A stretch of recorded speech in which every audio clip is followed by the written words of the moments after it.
What loophole did you exploit for years before someone found out? You/Drunk Phoenix 26, growing up I worked at a chain grocery store. They had a policy in place that if an item price label didn't match the scanned price in the computer, the first item was free and any subsequent items would be for whichever price was lower. Every few months an elderly woman would come in and spend 4 to 5 hours shopping. When she would come up to the register, she would have a full cart and near everything would be free. I had to ring her out a handful of times and only caught a few items overall that she was wrong on. At one point, she found a comforter BBB mislabeled and got it for free, $40 to $50 sticker price. More than once the store manager would watch her on the store cameras to ensure she wasn't switching the stickers but never saw her do anything sneaky, just very calmly looking over every item shelved one at a time. Eventually the policy changed and she stopped coming in at all. TL/DR store managers hate this one simple trick. You/the_PHYS, I was really good friends with my building superintendent, super, at a job I have since left. He was also the super for several other buildings in downtown.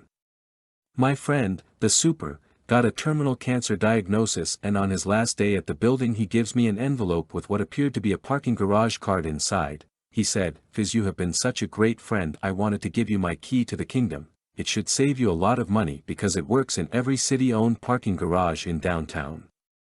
I left that job in 2012 and to this day the card still works at over 12 parking garages in downtown. Go see a concert or sporting event?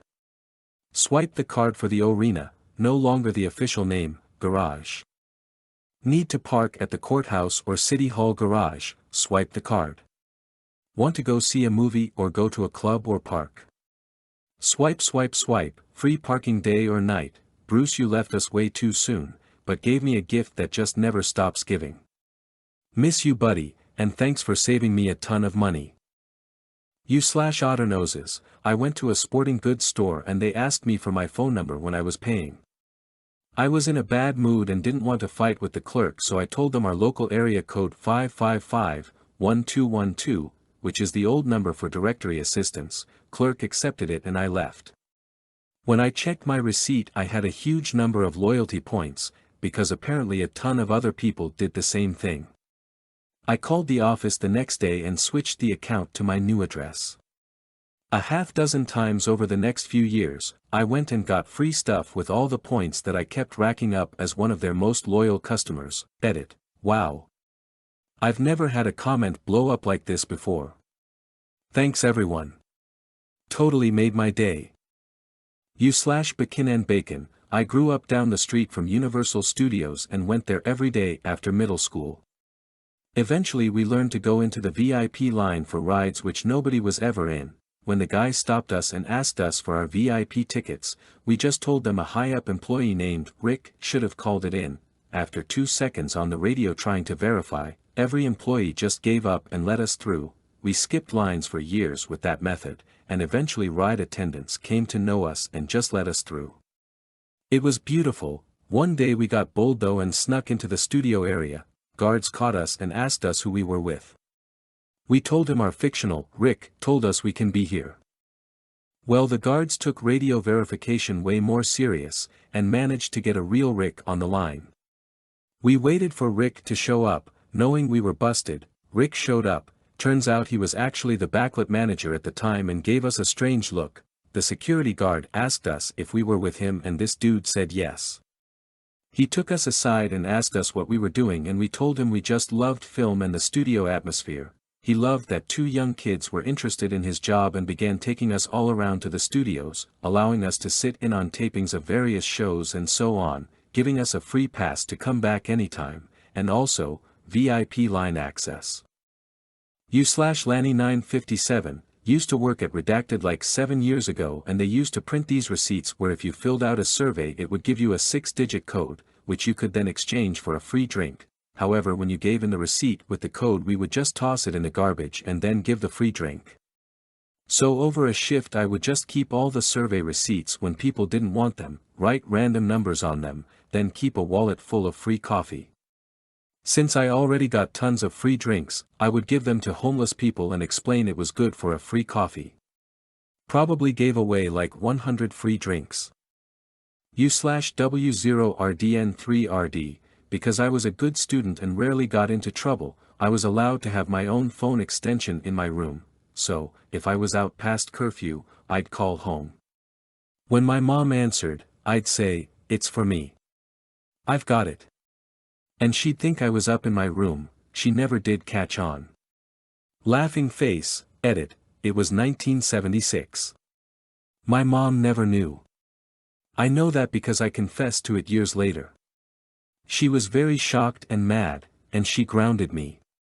But I was 40 and had my own house by then. My parents were the early-to-bed and early-to-rise type, and my room was a converted attic 2 floors up from the rest of the bedrooms. I often came home after everyone else was asleep because I had a part-time job, so I was used to sneaking in like a ninja. It was a bright yellow Princess phone. And finally, I knew a good thing, so I did not abuse this technique, just a few times when it was absolutely necessary, like the time we hitchhiked to see Peter Frampton. U/Penisnuckler, I used to drive to university for undergrad where parking on campus was $15 per day. When you entered the lot at the automatic gate, a machine issued you a parking ticket and the gate would raise to let your car in. I guess to prevent excessive calls to parking security, the entry ticket would also let you out the exit gate for up to 10 minutes after ticket issue. After that you had to pay the $15 for the whole day. We somehow learned that if you placed a laptop on the ground exactly where a car would be when a ticket was issued, it would trigger the gate to go up, and with it, a new entry ticket was issued. The new ticket was good for 10 minutes. If you hustled to your car, you could leave with the new ticket, had free parking for all 4 years of undergrad. Felt good to save hundreds on parking after being gouged thousands for tuition. U/Peanutsanfuck, worked at a grocery store as a cashier for about 5 years, and they had a reward system where you scan a points card every purchase and eventually end up getting back about 1% of the money you spend. But every time a customer didn't have a points card, and didn't want one, those potential points would go to waste. I couldn't scan my own card, so I went to a different location and signed up for a new card with a fake name. Then I just photocopied the bar code from my points card, and taped it to the bottom of my wrist. So for a few years, every time I had a customer that didn't want to become a member, I rolled up my sleeve for a second and scanned my wrist and all their points would go to my untraceable fake account. After it was all said and done, by the time I quit that job and moved on, I walked out of there with thousands of dollars toward free groceries. U/SML bound, when we moved into our new house we put our trash out like everyone else and routinely it was taken every Wednesday morning for 12 years. One afternoon we heard the neighbors complaining about the increased cost of trash removal and learned it wasn't free at all. We thought it was county-sponsored the whole we lived there. We called the trash company, explained the mistake and offered to make amends. They seems disinterested but just took our name and address down and told us they'd begin billing. They never did. We stayed another 10 years before selling the house and never paid for trash service. Hey, we tried. U/Miss Sassafras 1977, my aunt and uncle were trash collectors both professionally and as a hobby. My mom had pulled one of her epic fuck-ups, again, and we ended up living with them. Most of our food came from the trash, however Domino's had a reward system where the boxes had blue or red tabs depending on the size of the pizza. Collect enough tabs, get free pizzas. Aunt and uncle collected thousands of those tabs. We ate pizza every weekend for months before the company caught on and they put an end to it. I was 11 at the time but I remember hearing that their address was banned for life from delivery. I'm pretty sure Domino's also stopped the promotion shortly thereafter. It was awesome while it lasted. U/DrunkPhoenix 26, growing up I worked at a chain grocery store. They had a policy in place that if an item price label didn't match the scanned price in the computer, the first item was free and any subsequent items would be for whichever price was lower. Every few months an elderly woman would come in and spend 4 to 5 hours shopping. When she would come up to the register, she would have a full cart and near everything would be free. I had to ring her out a handful of times and only caught a few items overall that she was wrong on. At one point, she found a comforter BBB mislabeled and got it for free, $40 to $50 sticker price. More than once the store manager would watch her on the store cameras to ensure she wasn't switching the stickers but never saw her do anything sneaky, just very calmly looking over every item shelved one at a time. Eventually the policy changed and she stopped coming in at all. TL/DR store managers hate this one simple trick. Deleted, didn't do this myself, but a friend explained this to me 10 years after actually doing it due to fear of reprisal. He and another friend created a band and listed their music on Microsoft Zune around 2006 or so.